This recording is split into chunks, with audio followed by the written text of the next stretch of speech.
Hi everyone, welcome to Telma's podcast.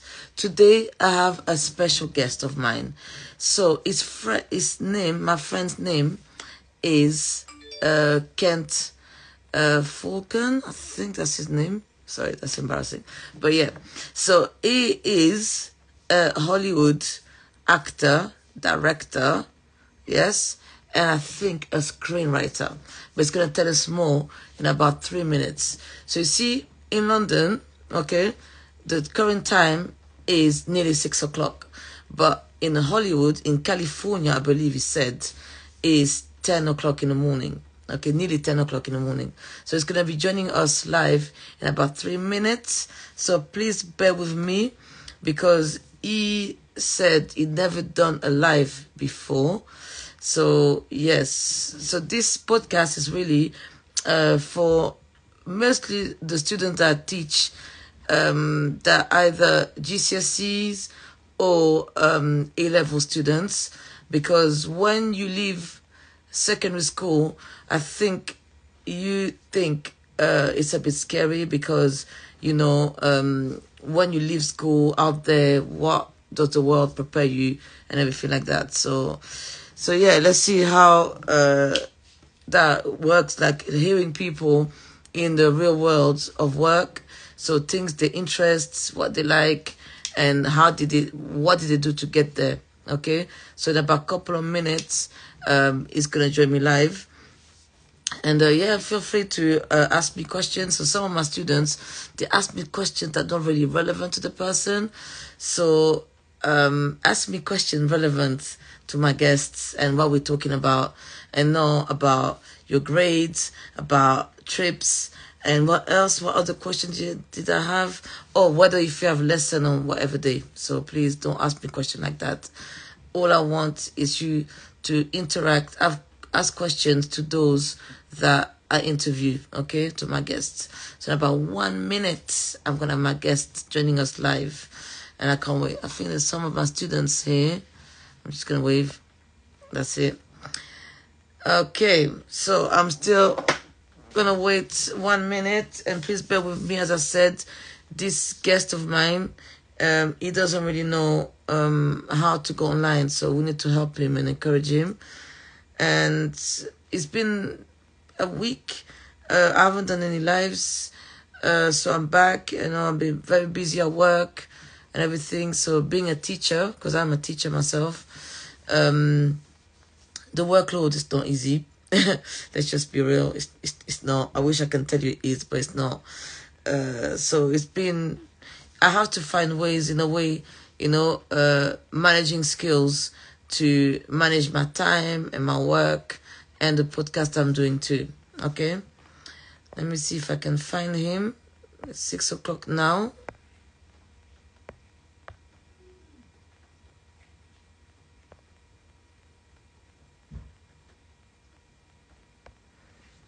Okay.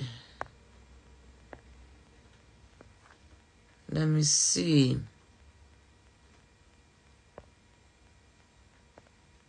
Okay. And also, welcome and thank you for being here.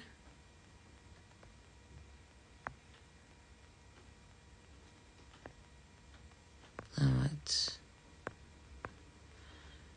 I can't see him. Let me try to contact him. All right, so bear with me. Oh, lovely. Hello, Kent Faulcon. Right, I'm going to invite you. Okay.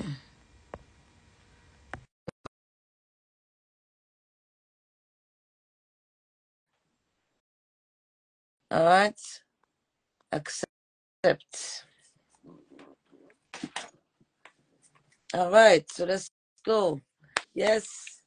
Hey, Hello. hey, can you hear Hello, me all Kent. right? Good. I'm Hello, how fine. are you? So can you introduce yourself? Hi, I'm Kent Faulcon, director, writer, actor. Happy to be on to join you to discuss this crazy thing called an entertainment business and as our creative journeys. But I appreciate you having me, and it's good to see you. Oh, I would like to say I appreciate you joining us. It's a pleasure. It's an honor. So I see a poster behind you. Is it Oh, a film that? yeah, there's a couple here in my office. This one's Sister's Keeper, which was a feature film that I directed. It came out in 2010. Wow, it's a long time ago. So it came out in 2010. And this is a sci-fi short that I directed, wrote and direct for Kiki Haynes, and she was actually one of my co-stars on the Tyler Perry show, For Better or Worse. And she wanted to do a project trying to showcase her as an actress in different sort of realm than the Keisha role that she played. And so I had written this, actually several of them, and this is the one that she really liked. And so, we produced it, and it did well at festivals, and it's really helped her, to break out of that kind of casting rut that she's in. Now she's doing a recurring detective on, what show is that? I'm blanking on the show, but it worked out. It really worked out for her. So can you tell us, when did you start be interested in filmmaking or acting? When did that all started for you? This Yeah, interest. crazy enough, I think I was maybe 5 or 6 years old. If you can believe that. I remember being at my grandmother's house and watching the TV and going, I don't know what that is, but I think I could do that. I don't know, I grew up in North Carolina here in the States, and far away from Hollywood, and no one in my family was in entertainment. And so I could have been telling my mother, "Hey, I want to be an astronaut," but but to her credit, she just kind of nodded and was like, whatever. And some things were very fortunate. I ended up starting my acting career at a very young age. When I was like 14, I played a teenage time traveler on a local TV show there in North Carolina, and that kind of started my career. And I went off and studied acting. I got my Bachelor of Fine Arts degree in drama. Came to London and studied Shakespeare a while with Dr. Ronald Watkins. This was oh man, this is back in the '90s. He's since passed on, and that was a wonderful, wonderful time. Came back to the States and did a lot of theater in New York, and then some soap operas, and then the movies came along, and then the TV. And I was writing and directing all during that time. It's just that my acting career was what was really sort of taking front and center. But I kept at it, and now I'm at a point in my life where it seems like the directing is now taking more front and center. So it's just been a good run. Did you prefer to be in front of the camera or behind? Ooh, I think it depends on it depends on the project. In front of the camera, you'll get a role that just doesn't require much from you to do. I'll sit here and I'm the doctor. I'll tell you what's wrong with you, and then my scene is over. Or I'm some attorney. I'm giving some closing argument in the case, and then it's over. Behind the camera, I feel like I'm playing all the roles when I'm the director, because I'm seeing the whole world, and I'm in everybody's head as I'm trying to figure out how things are going. And so at the end of those days, I feel really fulfilled. Like, oh, I did something today. This was great. So again, I think it depends on the role, but lately it's kind of been behind the cameras. It's been more rewarding. So can you explain to us what is going on with the strikes in Hollywood, or I think in the industry? Can you explain to us a little bit what is going on? Yeah, with the writers and also the actors, it's just the way that the deals are structured now. It's just really unfair, and it's making it nearly impossible to sustain a living in the industry now. It's you're working twice as hard, trying to book, twice the number of gigs and still getting less pay. And how this business is the gigs aren't guaranteed. You're struggling to try to and just the way that they're structured. I have shows that I did in the last 2 or 3 years that are streaming, and the residual income is nothing. I'll get better residuals from like Men in Black, from movies that are 20 years old, versus something that I did just a couple of years ago. And so I think, while the companies have been making record profits, that sharing and participation is not being spread, and it's just squeezing people out of the industry. So it's kind of like a do or die moment. It's like, well, either the artist, we have to fight and stand now and it dies, or we keep going and we'll all die out anyway. So it's kind of like we have to do it. So So, that's that. At least that's my take on it. so that affects writers only, Mhm. Writers, actors. yes. Writers and actors, yes. The DGA, I'm part of the Directors Guild. They were able to reach an agreement. So the directors are in place and I guess ready to work. But if you don't have a script and you don't have actors, who are you going to direct? And so, but and I think it's reverberating because some things I've been reading, that the performers in the UK are having similar issues, and I hope that there is a push on that side as well, which I think there is, that they too can enjoy in some of the benefits that they well deserve. So somebody's asking a good question. When do you think it will end? The strike. When is it gonna end? Yeah, I would say I'm like anybody else. No one really knows. I have a friend. He's a VP in the production side on the studios. So, he's not part of any negotiations, but he's, I think they're preparing that it's going to go at least through the holidays. And I think that might be it. I think one of the big issues, at least what I've been reading, and it makes sense to me, is that the AMTP, the group, the studios, they have very different interests. Mhm. Let's say Sony, they don't have a streaming platform. So Sony is a production company. They make money by when they make products, right? Amazon and Apple, entertainment is not their business. They don't make money making movies and TV shows. Apple makes money on what I'm talking to you on, that iPhone in your pocket. That's where their money, the entertainment stuff, that's just off to the side. Amazon is like, listen, we only have Prime just to make people have membership, so they'll be inclined to shop and buy, soap and toilet paper and stuff from us. So that's their business. They're selling books and everything else. So now they're paired with the other studios, and so they all have different interests. So I have a feeling that they can't seem to get on the same page themselves in terms of what they want. I'm sure like Netflix would love for CBS or ABC to go out of business. Like then everybody's got to come to us to look for things. And CBS and ABC, I'm sure they're like, well, wait a minute, Mr. Netflix, it's a mess. It's a mess. Yeah. So all that being said, I'm thinking probably into after the holidays, which is really, So really unfortunate. it is unfortunate. So can you tell us any big names of people that you worked with behind the camera, in front of the camera? Any people that we know, actors, directors? Yeah, that's probably quite a few. Let's see. One of the last acting things I did was with Jamie Foxx. He had a show on Netflix called Dad, Stop Embarrassing Me. So we shot that, and that was during the pandemic. And the funniest thing I remember, it was a great, great cast. Jamie Foxx, David Allen Greer, Jack A. Harris, fabulous, fabulous cast. But since we were in the pandemic, everybody was masked up until shoot day, right? And so my character was coming on as the boyfriend of the woman that Jamie's interested in. I'm going to whisk her away to this other life.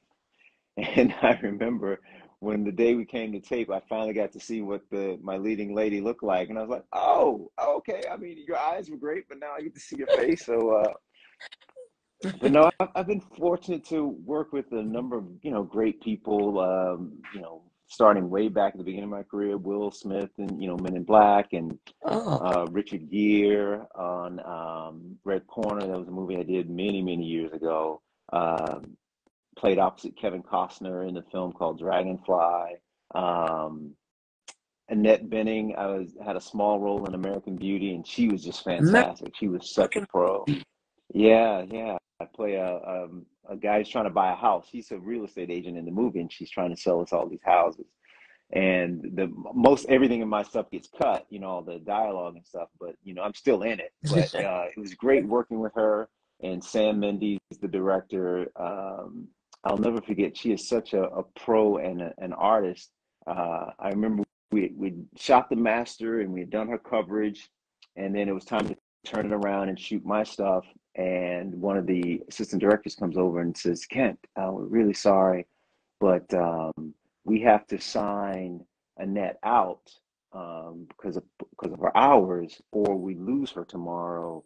And we got a lot of big stuff, so you're gonna have to play your scene with someone reading off camera that's not her. And I'm like, hey, I'm only here for a couple of days, fine, Jesus or whatever. And so they were signing.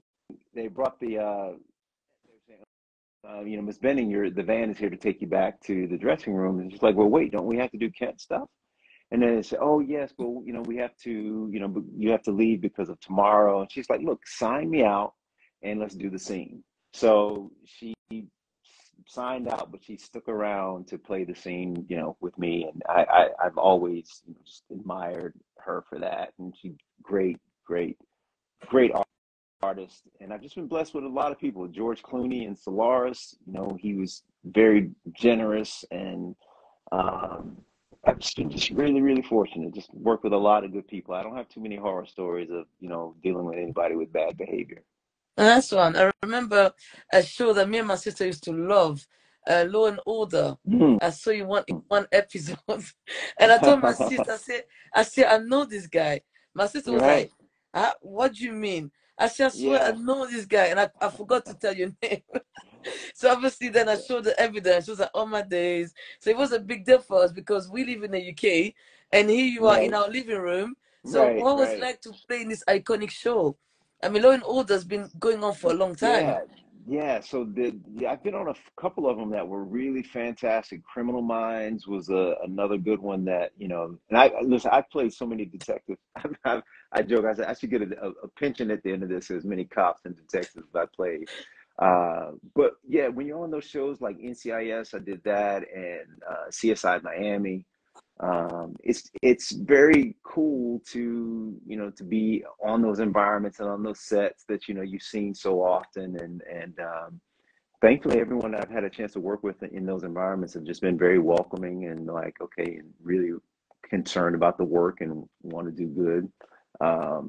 So it's just been a joy. It really has. I've just been really fortunate. Somebody says they like you in the character as Richard on For Better and Worse, Yeah. For Better or Worse. So what is this? Is it a TV show? Yes, it's a TV show. It's a show from Tyler Perry. It's the TV spinoff of his films Why Did I Get Married? And so it follows the two characters of Marcus and Angela, played by Michael Jai White and Tasha Smith, and their home lives where they live in Atlanta. And so Michael Jai, myself, and another gentleman, we own like a sports show, kind of like an ESPN thing, and it follows our crazy lives with our wives or girlfriends, and it's a mess. My character falls for Marcus's ex-wife, and we have a relationship, and she's horrible, and they try to warn me against her, and then she ends up taking all my money and drives my character a bit crazy, and a lot of foolish shenanigans, but it was such a joy to do. We had the best time. They're still some of my best friends to this day, and I love them all dearly, and I hate that it ended. We did 6 years. All good things must come to an end. But tell them thank you for checking that out and giving that a shout. Yeah. No, that's good because I think, like you said, in this industry, you have to keep those contacts. Why do you think that it's important to keep contact with the people that you worked before? So some people, I don't know, Well, that was my opinion, but when you wrap a film, yeah. that's a wrap. You move on to the next project. But Right. keeping contact, it is important. But why do you think that is, in your opinion? How is that? I think it's about connection. I think it's about community. I think there's something special happens when you work with someone in those environments. I equate it to like being in the trenches. There are people that I've worked with, and we may not see each other for another 4 or 5 years, but we have that connection, and as soon as we come back to each other, we're solid. And then some connections you make because they become like family, like the For Better or Worse family. Like Coco and Jason and Brad and all these guys although we don't see each other all the time, it's still love. You know, if their name popped up on my phone, you know, on the caller ID, it's, you know, immediately, hey, how you been? You know, or if I come to Atlanta, you know, if my schedule will allow it, I want to come hang. You know, my buddy Brad James had a new baby, and you know, I was like, damn, the baby's gonna be walking before I get back to Atlanta and see him. You know, and yeah, it's just, I think being connected and staying with people, because you move from thing to thing, and the jobs that you take come and go. It's the people that are consistent, and so I think it's important to try to establish those connections, the ones that you click with, you know, to stay together and try to lift each other's spirits, because it's such an up and down industry that yeah, I think it's important for your psyche, and you know, also business wise, you know, they may be in a position to say, oh, who would be good for this role, and it's like, oh, you know, my buddy I work with, he'd be excellent. Those Oh, good. things can happen, you know. That's true. So, two more questions. So, my first one: Yeah. which part of America is best in terms of opportunities in industry? Is it New York or is it California? Which one is Ooh. got more opportunities, do you think? You know, it changes all the time. When I was first in New York, there was very little TV there. If it wasn't soap opera or what have you, it was very little, or Law and Order. You know, that was it. And then once you did one, you couldn't do Law and Order again. But through the tax incentives and things like that, it's changed a lot. There's a lot of things that are filmed in New York now. So I can't even say that. I honestly, a lot of my work that I do, even though I book the jobs here in LA, I end up working in Atlanta. So I don't know how it works for the local performers there, but I imagine there's got to be opportunities. So I think, you know, the Atlanta, the cost of living is a little bit less, although it's getting up there. I think you just kind of got to find where you as the artist feel most comfortable. You know, Yeah, if New York is your vibe and you feel like you can find a community there, to do that, just know that it's wherever you go, it's going to be tough. It's, yeah. and all these cities are going to put you through your paces, because they all feel they want to kick you out to see how bad you want to stay. And you know, you will hit a bottom, but if you're about it and it truly is for you, you'll stick it out and you'll find out making your way. So I think it's, you know, look at where you are geographically now. What do you think you would like? The weather in LA, listen, I'm gonna tell you, you can't beat it. I'm sorry. New It's New true. York is New York is a great town, but you know, having lived there almost 10 years, you know, I know the ugly side of the New York weather.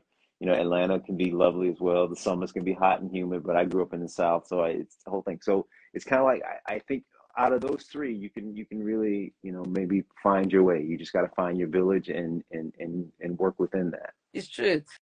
My final question Yeah. is: what advice would you give to young people that want to follow in your footsteps as a director, actor, screenwriter? Right. What would be your Right. screen? Yes, what would Um, be your advice? I would say, um, study, which is always good. If you're going to be a writer, my best advice is read really good stuff. Read great screenplays, try to see how that works. The directing, the same. There's so many, with the internet and everything that's available to you, there's so much education that's out there. So when you're being a director, the tutorials that you can read about and so forth, the acting, uh, get in a class, try to do some local theater, get on your feet, which leads me to the next point, is to just do it. If you're going to be a filmmaker, take that phone and shoot something. Make it small. Don't make it so big that you can't get through it. You know, just shoot a conversation, shoot something. You know, just and the more you do it, the better you'll get at it. Because you'll get to a point where you will be frustrated because your skills aren't as good as your taste, right? It's like, Yeah, oh, I want this to be fabulous, but why does my stuff look like this, right? And so, and the way to get your skills to where your taste is just, you know, repetition and doing it. So I would say study and just do it. And when people see you doing something, they don't call it a bandwagon for nothing. They don't say people jump on bandwagons, because the yeah, bandwagon is moving. When people see momentum, they want to join you. They want to help you. They want to go where you're going. So a lot of it is that would be my advice. Study, read the good stuff, watch the good stuff, find the tutorials, find the behind the scenes, see how some of that's done, and then start doing it yourself. Get a couple friends together. Y'all go in the backyard or on the sidewalk there and shoot something and that's what I would say.